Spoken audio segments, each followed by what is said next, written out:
Hello everybody, I'm Dana Lyons here with the Cows with Guns report, and I am honored to be here with Captain Charles Moore, and we're here in Bellingham, Washington in the ferry terminal. You can see the flag flying out there in the ocean just beyond. But Charles is an oceanographer and scientist and one of the leading voices speaking out about the Great Pacific Garbage Patch. What's the proper name for it? It's a huge amount of plastic out in the Pacific Ocean. Yeah, the patch is a bit of a misnomer because it's larger than any patch or all the patches of pumpkins added together on Earth. It's really more like a plastic soup, and it's not only in the North Pacific Central Gyre, it's also in 5 other accumulation zones in the world ocean: the North and South Atlantic, the Indian Ocean, and in addition to my work in the North Pacific, there's also one we've sampled in the South Pacific. So it's a 5 gyres wow. issue comprising really 40% of the world ocean. So the ocean is filling up with our trash, and this is having serious consequences for the creatures that live there. And how big is the soup, say, one of them, and like how deep does the plastic go, how wide it is? I've heard things like the size of the state of Texas.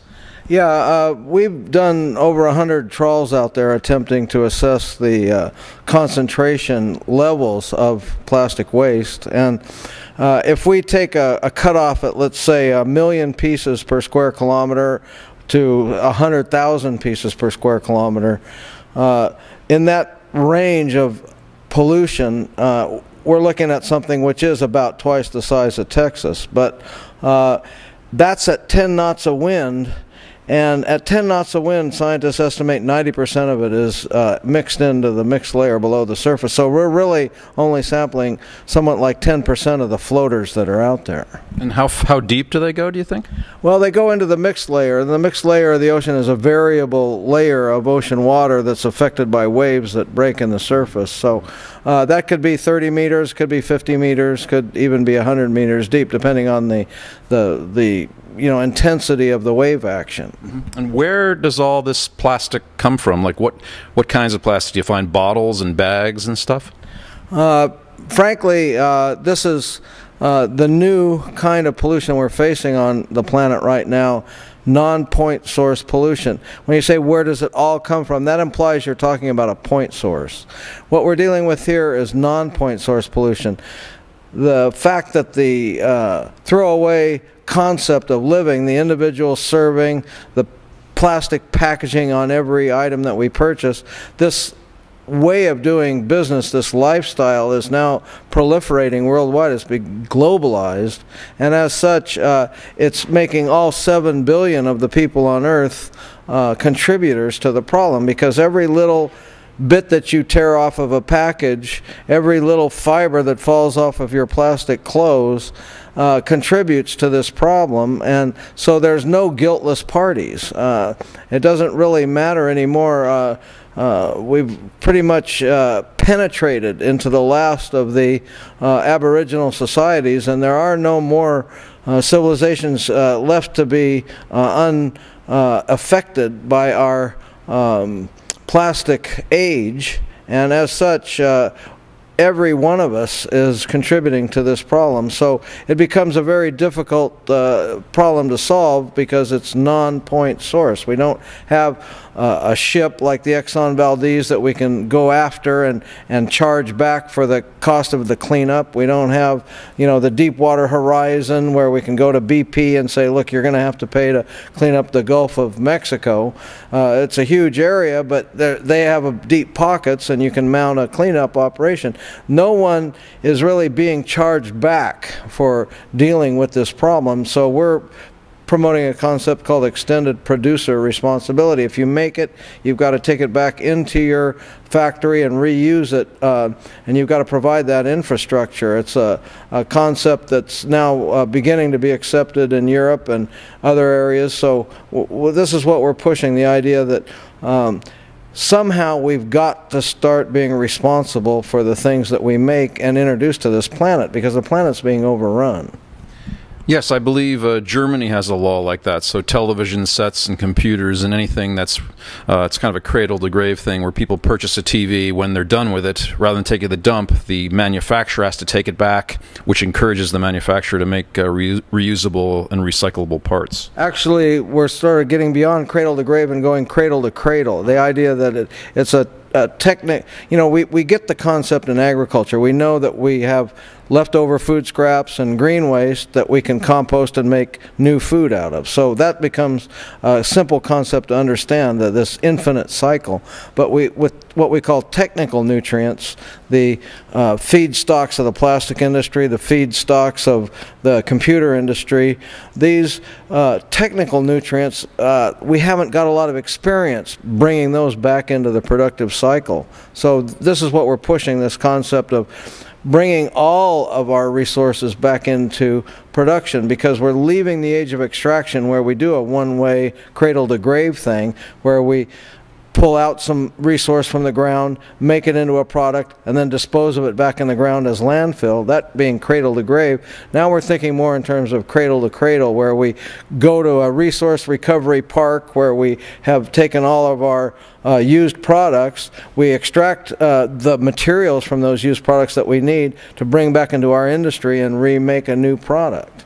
And how does the plastic get all the way out there in the middle of the Pacific or the middle of the Atlantic or in the Indian Ocean? Like we're here in Bellingham, right next to the sea. I'm guessing that some of our plastics blow into the sea, some get washed out in rivers, some get dumped in the sea, and then the currents just take them way out there? Yeah, here in the Northwest, you have a low-pressure system dominating your weather.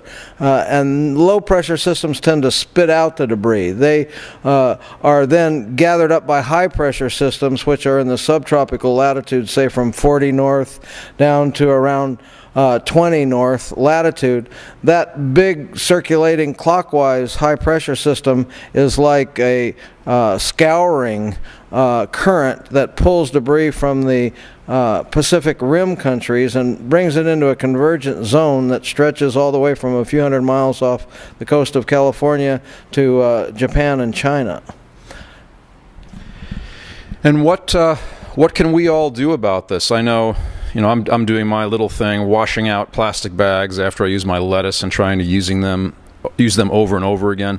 Bellingham has recently, I believe, banned plastic bags and instituted a 5-cent charge on paper bags to reduce one-use garbage. I know Ireland charges, I believe, 20 cents per grocery bag when you're checking out for paper or plastic, and the upshot of that is everyone brings their own bag. What can individuals do? Obviously, we want to work on the program you're saying where we encourage all manufacturers. Well, our country needs to pass laws requiring manufacturers that they have to take the plastic back and reuse it. But tell us, what can people at home do? What should we be telling our legislators to do? Well, we're really being bombarded with a lot of junk. Consumer society is at the root of this problem.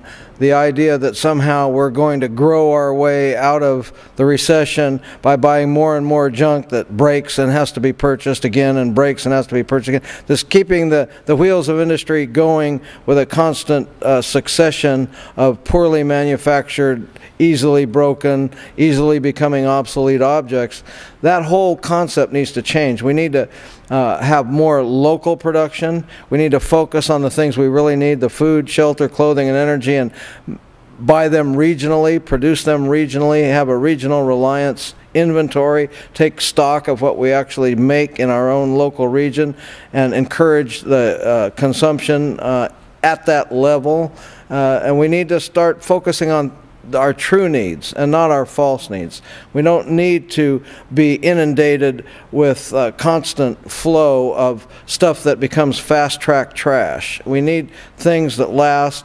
It's almost oppressive the way that we're in this treadmill of consumption and reconsumption. We never get ahead. We're constantly buying, constantly having to buy to replace the things that are broken or no longer a la mode. You know, we need a more steady state economy.